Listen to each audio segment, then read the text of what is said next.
আমি ওনাকে এম্বারাস না করে আগামীতে যদি ওনার পর্দার মাইক্রোওয়েভ লাগে আমি আমার তরফ থেকে ওনাকে একটা মাইক্রোওয়েভ দিতে চাই। সেখানে একজন মেম্বার অফ পার্লামেন্ট দাঁড়িয়ে উনি ওয়াশিং মেশিন পেল না মাইক্রোওয়েভ পেল না কার্টেন পেল সেই ব্যাপারে দাঁড়িয়ে কথা বলবে। স্পিকার, আমি এই প্রথম পয়েন্ট অফ অর্ডারে দাঁড়ালাম এবং আমি জানি এটা সংসদের চলাকালীন বা সংসদ ব্যাপারে হতে হবে, এই জন্য আমি মনে করলাম যে এটা একটা ব্রডার কনটেক্সটে সংসদকে এফেক্ট করে।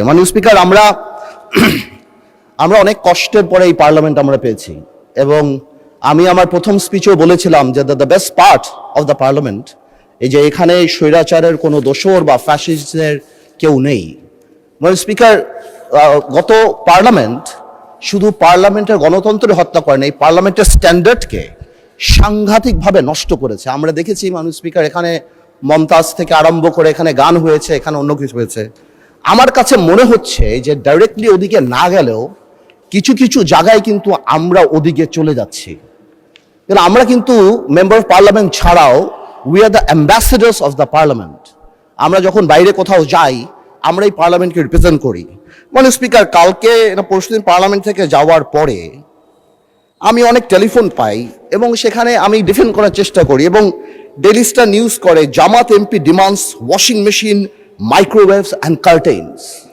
এটা আমাকে অনেক লজ্জা দেয় এবং আমি মনে করি এই পার্লামেন্টকে অনেক লজ্জা দেয় যে একটা মেম্বার অফ পার্লামেন্ট এখানে দাঁড়িয়ে যেখানে জনগণের কথা বলবে, যেখানে বিভিন্ন জনগণের দাবির কথা বলবে, সেখানে একজন মেম্বার অফ পার্লামেন্ট দাঁড়িয়ে উনি ওয়াশিং মেশিন পেল না মাইক্রোওয়েভ পেল না কার্টেন পেল সেই ব্যাপারে দাঁড়িয়ে কথা বলবে, যেখানে আবার বলা হয় যে আমরা গাড়ি নিব না, আমরা প্লট নিব না এই ব্যাপারে। তাহলে আমার কাছে মনে হয় স্পিকার যে আসলেই যদি গাড়ি আর প্লট যখন ওনারা বাদ দিল তখন ওনাদের বুকের উপরে কত বড় পাথর চাপা দিয়ে বাদ দিতে হলো যে মাইক্রোওয়েভ আর ওয়াশিং মেশিনের জন্য এই পার্লামেন্টে দাঁড়িয়ে কথা বলতে হচ্ছে।